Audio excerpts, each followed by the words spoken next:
আজি বনাম নিমকি মই দীপাই মোৰ নতুন ৰেচিপিটোলৈ সকলোকে স্বাগতম জনাইছোঁ। এই কাপটোৰ জোখত 2 কাপ মই আশীৰ্বাদ বগা আটাটো লৈছোঁ আৰু এই কাপটোৰে 4 ভাগৰ এভাগ মই চুজি লৈছোঁ। ইয়াতে কেইটামান কালজিৰা দিছোঁ, কেইটামান আজৱাইন দিছোঁ, নিমখ দিছোঁ, দিছোঁ ঘিউ দি আটাইখিনি ভালকৈ সানি লওঁ। চুজি দিলে নিমকিখিনি খাবলৈ বৰ ধুনীয়া হয়, মচমচীয়া হয়। ঘিউখিনি মই আটাত ভালকৈ সানি ল'লোঁ, পানী দি এইখিনি ভালকৈ মঠি লওঁ। আটাখিনি মঠি লোৱা হৈ গৈছে। খুব বেছি টান হ'বও নালাগে, ঢিলা হ'বও নালাগে, এনেকুৱা ধৰণৰ হ'লেই হৈ গ'ল।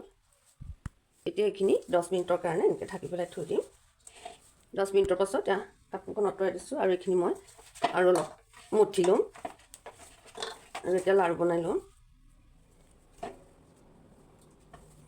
এতিয়া বেলনাখনত অলপ শুকান আটা ছটিয়াই লৈছোঁ আৰু ইয়াতে ৰুটিখন বেলি ল'ম।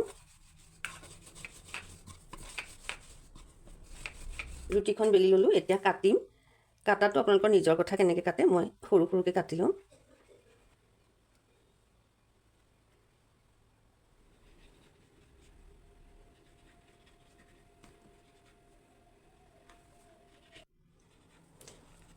এনেদৰে মই আটাইখিনি নিমকি কাটি ল'ম। নিমকিখিনি কাটি লোৱা হৈ গ'ল। গেছত কেৰাহীতে ৰিফাইন গৰম হৈ আছে, ইয়াতে মই নিমকিখিনি ভাজি লওঁ। ৰিফাইনখিনি খুব বেছি গৰম হ'বলৈ দিব নালাগে আৰু গেছৰ জুইটো একদম ল'ত ৰাখিছোঁ। ইয়াতে নিমকিখিনি ভাজি লওঁ। মোৰ নিমকিখিনি ভজা হৈ গ'ল। এতিয়া ইয়াৰ ওপৰতে মই অলপ ছটিয়াই দিছোঁ ক'লা নিমখ। নিমকিখিনি অলপ গৰম হৈ থাকোঁতে দিব লাগিব নিমখখিনি আৰু এনেধৰণে মই মিলাই দিছোঁ। আপোনালোকে আটাটো সানোতে নিমখটো অলপ কমাই দিব, দি তাৰপিছত এনেকৈ ক'লা নিমখ অলপ ছটিয়াই দিলে নিমকিটো খাবলৈ বৰ সোৱাদ হয়, টেষ্টি হয় আৰু ইমান ধুনীয়া হৈছে। চাওক শব্দটোৱে কয়, খুব ধুনীয়া হৈছে নিমকিখিনি।